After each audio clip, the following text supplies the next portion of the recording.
दोस्तों नमस्कार। कहिए दोस्तों, कैसा रहा? मुझे उम्मीद एवं खुशी होगी कि आप लोग को आज चुनाव परिणाम के बाद बेहद खुशी का एहसास हो रहा होगा। जी हाँ दोस्तों, आज काउंटिंग का दिन है और 5 विधानसभा जो स्टेट थे जहां विधानसभा चुनाव हुआ था, सब स्टेट में आज सुबह से काउंटिंग का काम चल रहा है और अभी तक 1 बजे तक जो अपडेट था वो मैं आपके सामने लेकर आ गया हूं। तो दोस्तों 1 बजे तक का अपडेट ये है कि भारतीय जनता पार्टी असम, पश्चिम बंगाल और पुदुचेरी में सरकार बना रही है। सबसे बड़ा उलटफेर हुआ है तमिलनाडु में। वहां लोग या तो डीएमके को देख रहे थे या फिर एआईए डीएमके को देख रहे थे लेकिन वहां पर त्रुप का इक्का साबित हुए हैं विजय थालापति। उनकी पार्टी जो है टीवी के इस बार जबरदस्त परफॉर्मेंस दिया है और वो फर्स्ट टाइमर हैं, लेकिन फिर भी फर्स्ट टाइमर पार्टी ने पहली ही बार चुनाव लड़ा और ऑलमोस्ट मेजोरिटी के करीब हैं वो। ऑलमोस्ट अभी तक जो न्यूज़ आ रही थी 104 सीटों पर वो आगे चल रहे हैं और मुझे लग रहा है कि शाम तक 117 के पार वो हो जाएंगे। उसके बाद आ जाइए दोस्तों केरलम में केरलम ने कांग्रेस के हाथ का साथ दिया है और वहां पर एकमात्र लेफ्ट की जो सरकार थी उसे उखाड़ फेंका है। इंडिया अलायंस के ही दोनों पार्टनर हैं, तो इंडिया अलायंस ने एक पार्टनर को उखाड़ के एक पार्टनर को फेंक दिया। दोस्तों मैसिव दोस्तों, मैं पिछले 1 महीना से इस चुनाव को फॉलो कर रहा हूं, इसके ऊपर अपना एनालिसिस दे रहा हूं और मैंने समय समय पर सीटों का प्रिडिक्शन किया है। ये देखिए, इस डेट को जो मैंने प्रिडिक्शन किया था, इस पर मैंने साफ कहा था कि एसआईआर के बाद बीजेपी जो है 170 के पार जाएगी और कांग्रेस टीएमसी जो है 100 के नीचे रहेगी, 120 के नीचे रहेगी। और जैसे जैसे चुनाव आगे बढ़ता गया, मैंने हर बार अपना जो डेटा है उसको रिफाइन किया है।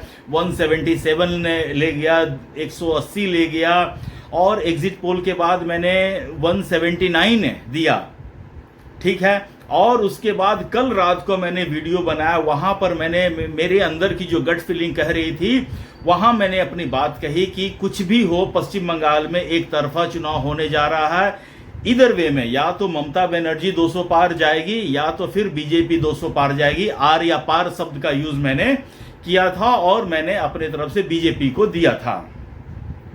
और यही बात मैंने असम के लिए भी कहा था। मैंने असम चुनाव डे 1 से कह रहा हूं कि असम का चुनाव कोई चुनाव है ही नहीं, वो तो सिर्फ चुनाव कांग्रेस की बेइज्जती करने के लिए, उनकी इज्जत उतारने के लिए लड़ी जा रही है।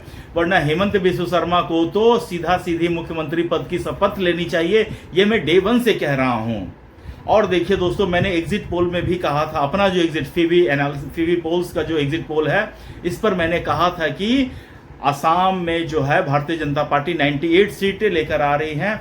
और कल रात को जो मैंने वीडियो बनाया था 4 मई से, मतलब परिणाम से ठीक पहले, रिजल्ट से ठीक पहले, जो अपना एक फाइनल एनालिसिस जो मैंने दिया था, उसमें मैंने कह दिया था कि बीजेपी हो सकता 100 पार कर जाए, 100 के नीचे न रहे। तो ये सारा दोस्तों पूरा का पूरा सिचुएशन है। एक मोटा मोटी दे रहे हैं। असम, भारतीय जनता पार्टी 3 स्टेट में, असम, पश्चिम बंगाल और पुदुचेरी। तो असम में भारतीय जनता पार्टी को पूर्ण बहुमत मिल चुका है, 100 के करीब सीटें, और शाम तक हो सकता है 100 के पार ही चला जाए।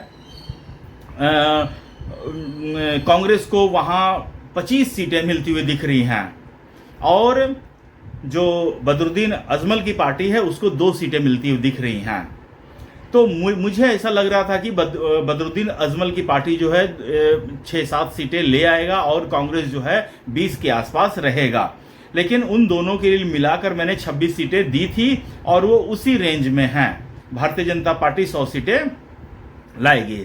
उसके बाद आ जाइए दोस्तों पश्चिम बंगाल।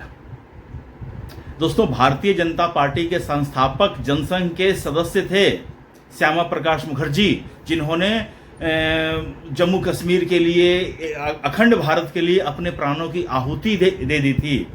उस जनसंघ के संस्थापक जिस राज्य से बिलोंग करते थे, पश्चिम बंगाल, वहां पर आज तक कभी आज़ादी से लेकर अब तक भारतीय जनता पार्टी की सरकार बनी ही नहीं है। तो आज मुझे ऐसा लग रहा है कि भारतीय जनता पार्टी के पेरेंटल जो ऑर्गेनाइजेशन है, जनसंघ के संस्थापक है श्यामा प्रकाश मुखर्जी की आत्मा को आज बेहद सुकून मिल रहा होगा, बेहद शांति मिल रही होगी, और वो स्वर्ग से जहां भी देख रहे होंगे धरती पर, उन्हें वो मुस्कुरा रहे होंगे, मेरी तरह मुस्कुरा रहे होंगे। मेरे घर में मेरे बच्चे मुस्कुरा रहे हैं, मेरी बीवी मुस्कुरा रही है, मेरे दोस्त सारे मुस्कुरा रहे हैं, सब लोग मुस्कुरा रहे हैं। एक आध दोस्त को छोड़कर वो कांग्रेस के सपोर्टर है तो वो नहीं मुस्कुरा रहे हैं। उन्होंने मुझसे कहा है कि 4 बजे तक रुक जाइए, 4 बजे जो है ममता बनर्जी जीत जाइए। वो कांग्रेस के सपोर्टर हैं, लेकिन उनको लग रहा है कि पश्चिम बंगाल में ममता बनर्जी जीत जाएगी। चलिए ठीक है। तो भारतीय जनता पार्टी ने पश्चिम बंगाल में रिकॉर्ड प्रदर्शन करते हुए 194, अब तक 195 सीट तक बीजेपी लीड ले चुकी है, और अभी और मतगणना का काम चल रहा है। तो मुझे ऐसा लग रहा है कि शाम होते होते भारतीय जनता पार्टी 200 क्रॉस कर जाएगी, ऐसा मेरा मानना है। और ममता बनर्जी की पार्टी टीएमसी जो है 100 के नीचे रहेगी, और 90-95 जितना भी रहे, और अगर कुछ सीटें आ गई कांग्रेस की लेफ्ट की तो आ गई, नहीं तो उनका होना ना होना बराबर ही है। तो ये तो रहा पश्चिम बंगाल का। पश्चिम बंगाल में दोस्तों मेरा ये फर्म बिलीव है कि भारतीय जनता पार्टी को ये जीत जो है 5 साल बाद मिला है। इस जीत की हकदार भारतीय जनता पार्टी 2021 में ही थी। अगर वहां पर फ्री एंड फेयर इलेक्शन हुआ होता तो 2021 में ही ये जो नंबर्स हैं भारतीय जनता पार्टी को आ गए होते। लेकिन जो गलती भारतीय जनता पार्टी ने पिछले बार 2021 के चुनाव में पश्चिम बंगाल में किए थे, उस गलती को यहां नहीं दोहराया, और हैवी सेंट्रल फोर्सेस का डिप्लॉयमेंट किया, चप्पे चप्पे पर पुलिस का फोर्स का लगवाया है। और हम लोग शुरू से कह रहे थे कि अगर भारतीय जनता पार्टी लोगों को बूथ तक पहुंचाने में सफल हुई तो भारतीय जनता पार्टी निश्चित रूप से पूर्ण बहुमत की सरकार बना लेगी। और इस बार वही हुआ दोस्तों। 90% तक हिंदू बहुल एरिया में बीजेपी का मतलब सफाया करके रख दिया है। तृणमूल कांग्रेस साफ हो गई है, और कई ऐसे मुस्लिम एरिया है जहां पर वो डिसाइडिंग फैक्टर में थे, लेकिन फिर भी वहां पर भारतीय जनता पार्टी आगे चल रहे हैं और शाम तक जीत हासिल कर लेंगे। दोस्तों, मैं हर एक असम हो या पश्चिम बंगाल हो, इसका सेपरेट एनालिसिस आने वाले दिनों में या आने वाले टाइम में करूंगा। ये सिर्फ एक ओवरऑल में पिक्चर दे रहा हूं। तो ये तो रहा पश्चिम बंगाल का रिजल्ट।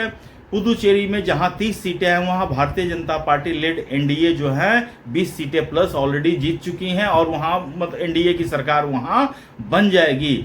अब आ जाइए तमिलनाडु दोस्तों, सबसे सरप्राइजिंग फैक्टर था। किसी ने भी ये नहीं कहा था कि टीवी के जो है विजय की जो पार्टी है, फर्स्ट टाइमर है, वो इतना सीट ले आएगी। सबने उनको एक फैक्टर माना था। मेरे तमिलनाडु में कुछ दोस्त हैं, मैंने उनसे बात करी थी तो उन्होंने कहा था कि विजय को हो सकता है 15-20 सीटें आ जाए, मे बी ही वो किंग मेकर बन सकते हैं। लेकिन विजय तो किंग बन गया भाई, विजय इज नाउ किंग। उनकी पार्टी टीवी के पहली बार चुनाव लड़ रहे थे, और पहली बार अब तक जो है 104 सीटों के साथ सबसे बड़ी पार्टी बन चुकी है। और डीएमके के सबसे खराब परफॉर्मेंस होता है, 15-10 साल का एंटी इनकम्बेंसी होना है उसको, वो 50 सीटें 60 सीटें के आसपास चल रहे हैं, और एआईएडीएमके वो 60+ सीटें के साथ सेकंड नंबर पे चल रही हैं। तो ये तो दोस्तों होना ही था। विजय ने दोनों पार्टी का वोट काटा है, दोनों पार्टी का सीट काटा है, और अपने में ऐड करते चले गए हैं। तो ये तो रहा तमिलनाडु का एनालिसिस। अब दोस्तों finally last but not list Keralam का। केरलम में कांग्रेस की जो यूडीएफ फ्रंट है उन्होंने 90, अब तक जो न्यूज में देख कर आ रहा हूं, 95 सीटों पर लीड ले चुके हैं, और बाकी के सीटों पर जो है वो एलडीएफ की लीड है 60 के करीब सीटों पर। और 30-40 सीटों पर, और उसके बाद 1-2 जगह पर बीजेपी, एनडीए, इन सब जगहों की लीड है जिसकी कोई ज़रूरत नहीं है। लेकिन अब देखिए दोस्तों, किसका कितना % वोट मिला है ये बाद में हम लोग एनालिसिस करेंगे तो पता चलेगा। तो अभी मैं सिर्फ आप लोग को बधाई देने और आप लोग से बधाई लेने आया हूं कि आप लोगों ने मेरे वीडियोस को देखा, आप लोगों ने मेरे वीडियो को सराहा ड्यूरिंग द इस इलेक्शन के इस फेज में, और बहुतों ने मेरे वीडियोस पर कमेंट किया। उन्होंने ये कहा कि आपका एनालिसिस सही डायरेक्शन में है। बहुत लोगों ने गालियां भी दी मुझे कि मैं अंधभक्त हूं, चमचा हूं, मैं दलाल हूं। बहुत सारे लोगों ने ये बात बोला, लेकिन जिनकी जैसी सोच उन्होंने वैसी लैंग्वेज का यूज़ किया। लेकिन मुझे मेरे एनालिसिस पर पूरा भरोसा था, मुझे मेरे डाटा पर पूरा भरोसा था, मुझे मेरे जो भारतीय जनता पार्टी पे और बंगाल के लोगों पर, असम के लोगों पर पूरा भरोसा था, और इस भरोसे पर हम लोग सब खरे उतरे हैं। तो ये सबकी सामूहिक जीत है।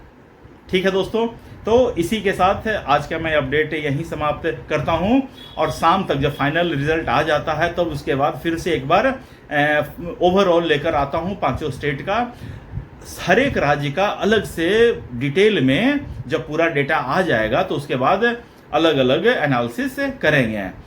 तो बस दोस्तों, आप लोगों को अगर कुछ कहना है तो मेरे कमेंट बॉक्स में कहिए, और अपना ख्याल रखिए, स्वस्थ रहिए, मस्त रहिए। नमस्कार, बाय।